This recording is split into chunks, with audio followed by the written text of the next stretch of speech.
of childhood and adulthood. As young people, all of us are facing a completely new world. A world which stands several miles apart from the world known to our grandparents and parents. What then can we say are the causes of this world into which we are born? This question can be answered from various angles on this sophisticated world, and the following points back up my claim. Number one, Western education.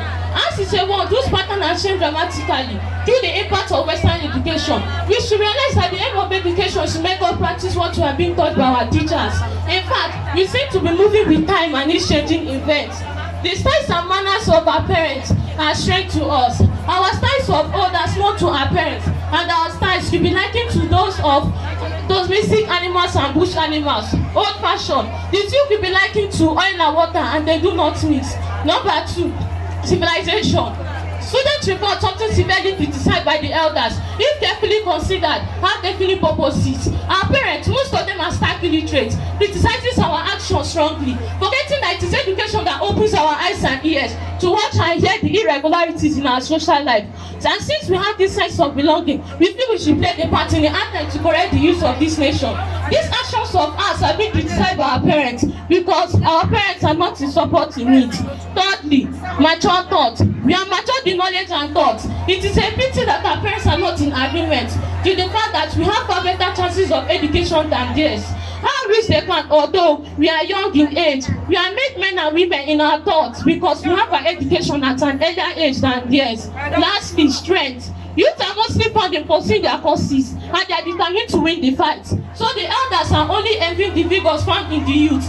Thirdly, the youth are always used as providential instruments for preservation of life and to accomplish vital roles in the nation. Youth are mostly found in the earth space of life to be either mentoring to foster an accomplished goal, such as life skills training or coaching, the supportive, the healthy relationship formed between mentors and mentees, and so on. This contributes to a host of benefits both for the youth, elders, and the nations who are sitting at the seat of corruption wants to silence us. Ladies and gentlemen, with these few points I've listed so far, you agree with me at this moment that youth are unjustly ruled by the elders. Thanks. I appreciate her. Please, my distinguished chairman, please, our panel of judge, please help us judge the debate. Now let's hear the chief speaker from the opposite side. The moderator, accurate timekeeper, impartial panel of judges, my co-debaters, ladies and gentlemen, good day. My name is Anebka Precious Leonard. I'm a student of Kansas Modern College. I'm here to oppose the motion that is titled Unjust Rebuke of Youth by the Elders. The Oxford Dictionary defines youth as young people within the period of childhood and adulthood. I strongly oppose the claim that youth are unjustly rebuked by the elders because the problem our young people create in the society have reached an alarming situation that one will wonder where the nation is heading towards. Today, in Nigeria, youth lack self-control and obedience to constituted authorities.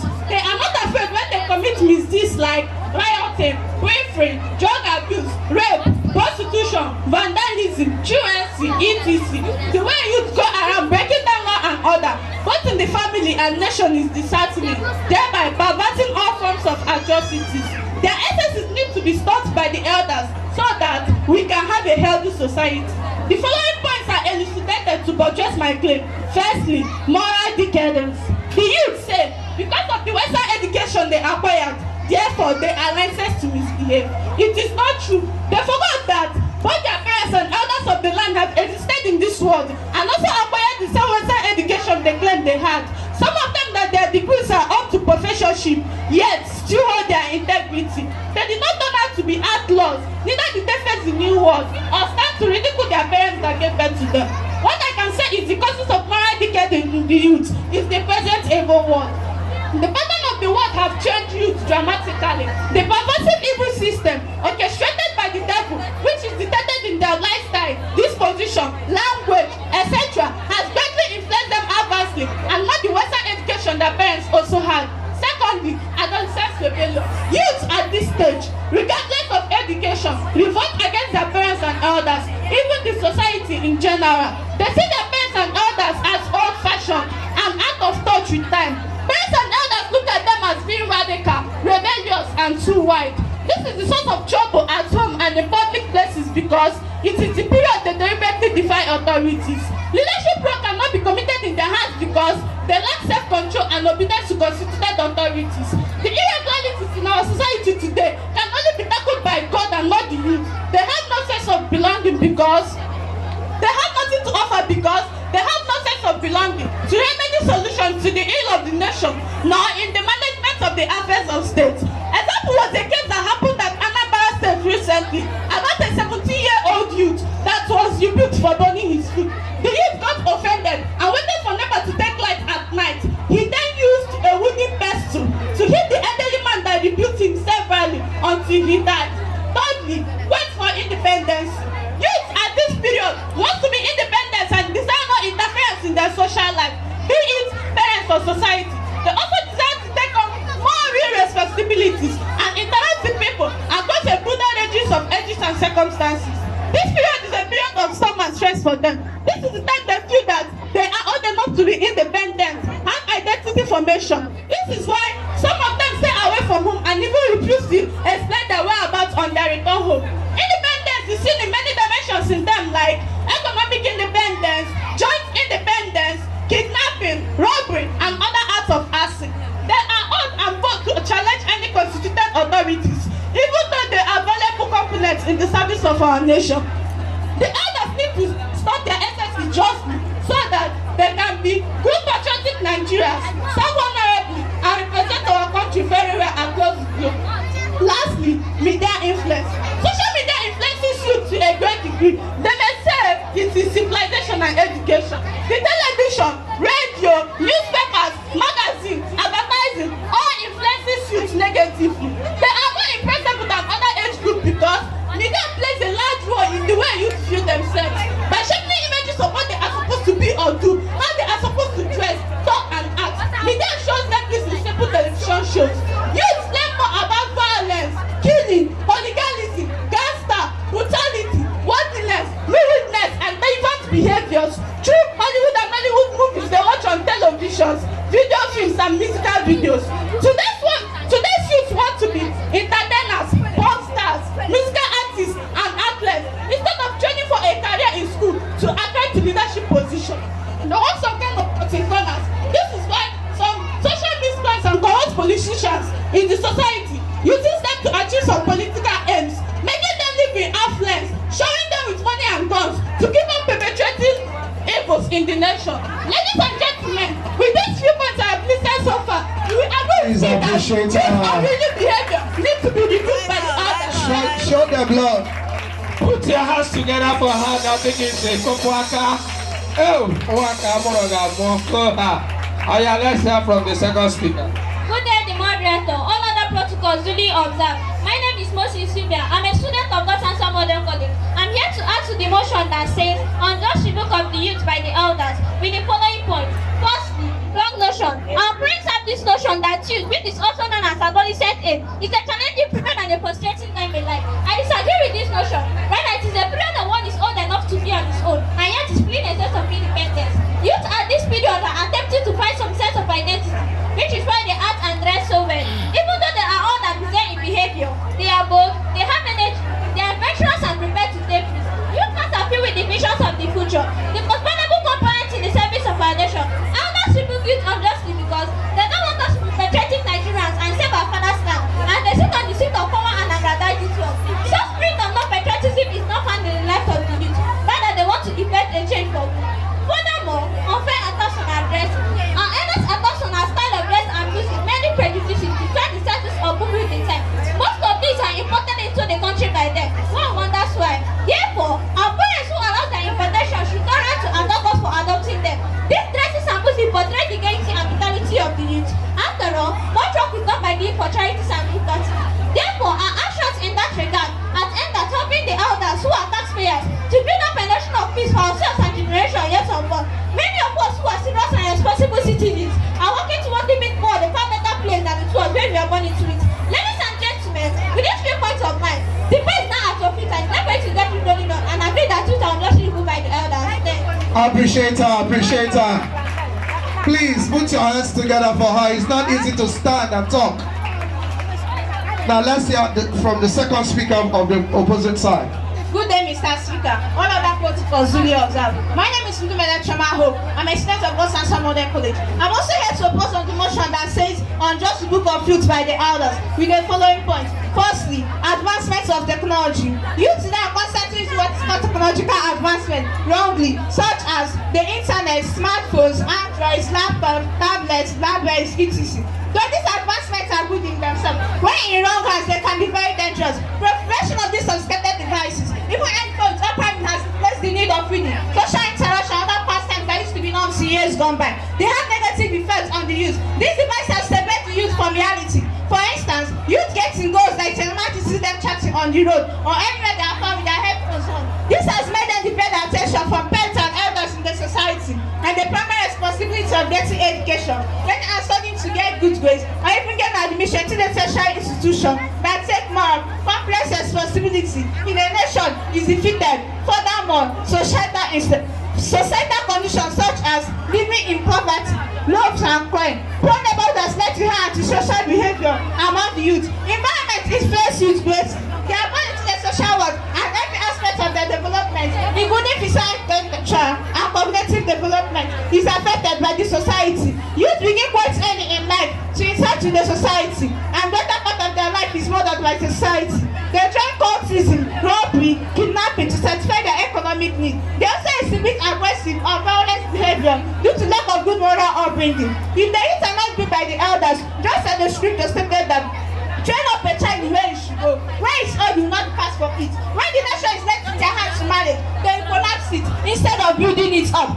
Finally, the cult of youth. Youth formed a skills association that promotes injustice to physical elimination of the enemies. They try to portray daily violence committed by the fellow cult members to be good, thereby exposing the youth to the use of violence in different situations through wanton destruction of lives, making themselves to be champions and heroes in the act. Example is the one going on in Northeast and Niger Delta. The elders will continue to use all measures to calm down on their restiveness, so they should not complain of unjust rebuke, whether the rebuke is normal. Ladies and gentlemen, the both points I've mentioned so far, you agree with me that the youths are unjustly rebuked. Thanks.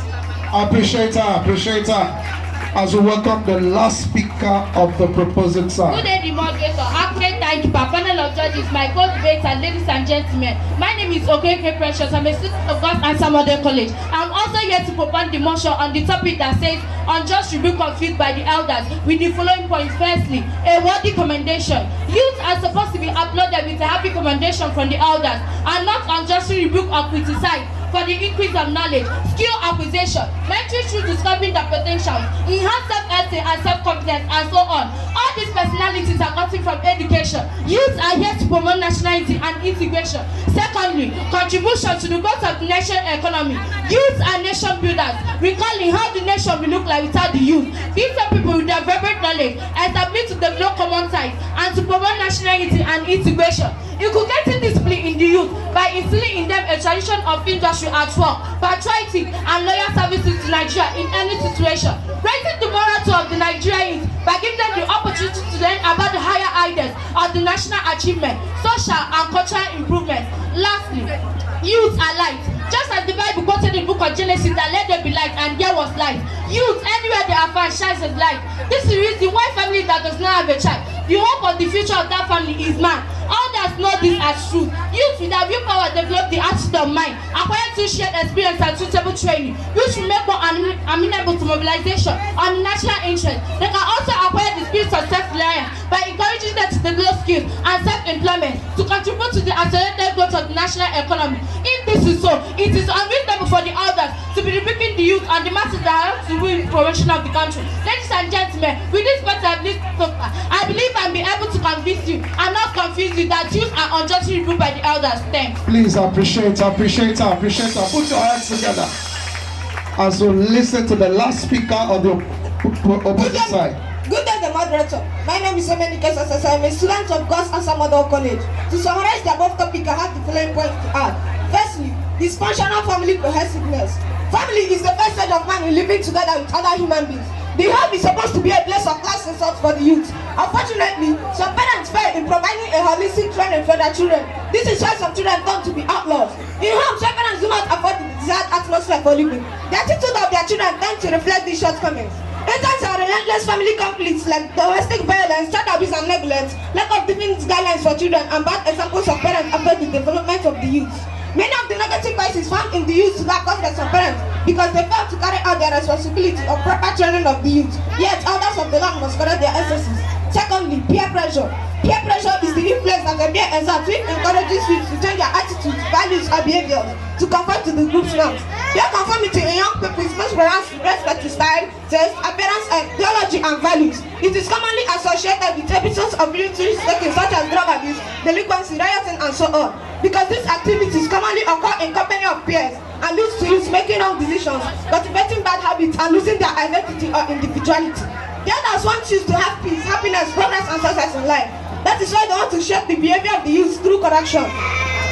Lastly, political participation. Youth, due to greediness, they love for money, they pretend to love the nation, join politics, and exhibit all negative behaviors. They also want to sit at the seat of power and aggrandize wealth. There is no spirit of patriotism in them, because if they are allowed to rule the country, they will also look wealth and corrupt themselves with the wealth of our nation. They cannot effect any change because of the violent spirit in them. Ladies and gentlemen, with this point I've listed so far, you will agree with me that youth are not unjustly rebuked by the elders. Thanks. Please, let's appreciate him. Put your hands together for him. As we welcome back the chief speaker of the proposing side for her returning point. Thank you, Mr. Moderator, for giving me this final chance to summarize this crucial topic today. I heard my opponent saying that the high level of moral decadence seen among our youth is as a result of Western education. Well, this assertion may appear true since you are entitled to your opinion but can't be sustained.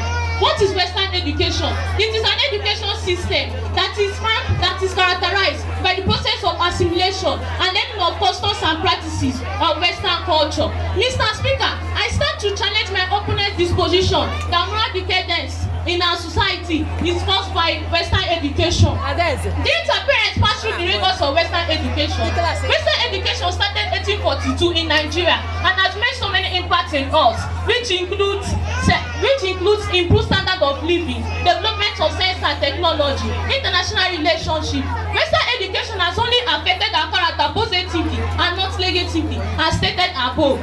Finally, the youth are unjustly ruled by the elders because our parents do not support this process. They feel that we are extravagant and lack managerial ability and needed experience to run affairs at home, school, or workplace. I encourage that the youth should be independent so as to build self-esteem and confidence that will give them sense of belonging and responsibility. Only at this point in life with the maxim that says youth are elders of tomorrow or leaders of tomorrow will become true. Ladies and gentlemen, with this point of mind, you will agree with me that youth are unjustly ruled by the elders. Thanks. Please, let's appreciate her as we welcome back the chief speaker of the opposing side. Thank you, Mr. Speaker, for this golden opportunity given to me to make my summarizing points on this palatable defining viewpoints. Chimete Rebecca, I heard you talk about Western education and civilization as the reasons why the youth now seem wiser and unjustly rebuked. I heard this question begging for answer. Does acquired knowledge abolish cultures and norms? I stand here this afternoon to say that most of our behaviors, character, and approach to life can be attributed to Western education as we grow. Youth are young people with so much view, of which, if they are not checkmated, we lead to arbitrary and capricious actions. Now, this checks that our elders are what we assume to be unjust abuse. How do we expect the elders to watch us with folded arms, commit several crimes like abusing the elderly ones on social media, or even defrauding people, all because you can afford an internet-connected device and data? No, the elders won't do that. The elders will continue to use every measure within their reach to rebuke us as youth, so we can become well-mannered, cultured, and patriotic youth who will not be influenced negatively by Western education and civilization. We can be the new Nigeria when we dream of, when we begin to accept the rebukes of our elders as just and for our own good upbringing. Mr. Speaker, I stand vehemently to challenge the motion that youth are not unjustly rebuked by the elders. Rather, the rebuke is normal. Thank you. In fact, I'm proud of the students. They are